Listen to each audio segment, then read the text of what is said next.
پاکستان تحریک انصاف کے سربراہ عمران خان نے قومی اسمبلی کے 3 حلقوں سے الیکشن لڑنے کا فیصلہ کر لیا۔ تفصیلات کے مطابق میڈیا سے گفتگو کرتے ہوئے پاکستان تحریک انصاف کے وکیل بیرسٹر علی ظفر نے بتایا کہ بانی P T I Imran Khan 3 حلقوں سے الیکشن لڑیں گے۔ سابق وزیر اعظم لاہور، میاں والی اور اسلام آباد سے آئندہ عام انتخابات میں حصہ لیں گے۔ اس مقصد کے لیے عمران خان کے پاس کل کاغذات نامزدگی لے کر جائیں گے۔ انہوں نے کہا کہ کاغذات نامزدگی جمع کرانے سے روکنا جمہوری عمل نہیں ہے۔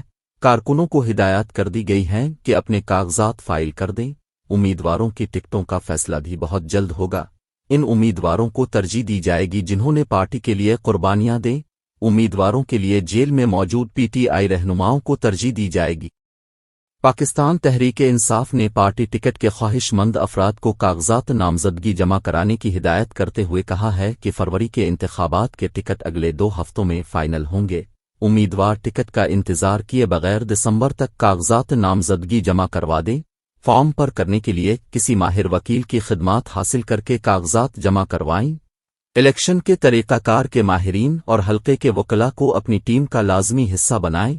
کاغذات حاصل کرنے جمع کروانے سکروٹنی کے لیے امیدوار کا موجود ہونا ضروری نہیں۔ ٹی آئی کے امیدوار اپنے تجویز کنندہ اور تائید کنندہ کی حفاظت یقینی بنائیں۔ کاغذات نامزدگی جمع کرانے وقت پارٹی ٹکٹ منسلک کرنا ضروری نہیں۔ پارٹ ٹکٹ 11 جنوری تک جمع کروایا جا سکتا ہے۔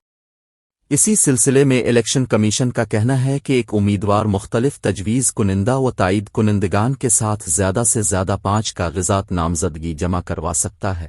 کاغذات نامزدگی جمع کروانے کے لیے قومی اسمبلی کی نشست کے امیدوار کے لیے فیس 30,000 روپے ہے۔ ایک کاغذات نامزدگی کا فارم کی قیمت 100 روپے ہے۔ صوبائی اسمبلی کی نشست کے لیے امیدوار کے لیے فیس 20,000 روپے ناقابل واپسی ہے۔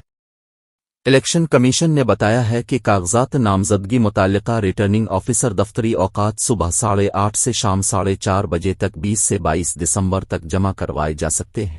کاغذات نامزدگی کے ساتھ امیدوار اس کے تجویز کنندہ و تائید کنندہ کے شناختی کارڈ کی مصدقہ نقول منسلک کرنا ہوں گی۔ کاغذات نامزدگی کے ساتھ امیدوار اس کے تجویز کنندہ و تائید کنندہ کے ووٹ کا الیکشن کمشنر سے جاری کردہ سرٹیفکیٹ منسلک کرنا ہو۔ ناگے ای سی پی نے کہا ہے کہ امیدوار گزشتہ 3 سالوں کا انکم ٹیکس ریٹرن کاغذات نامزدگی کے ساتھ منسلک کرے گا۔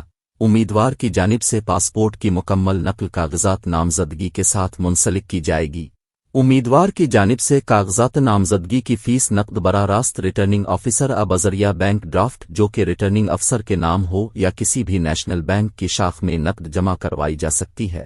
بینک میں رقم جمع کرانے کی صورت میں امیدوار رسید کاغذات نامزدگی کے ساتھ منسلک کرے گا۔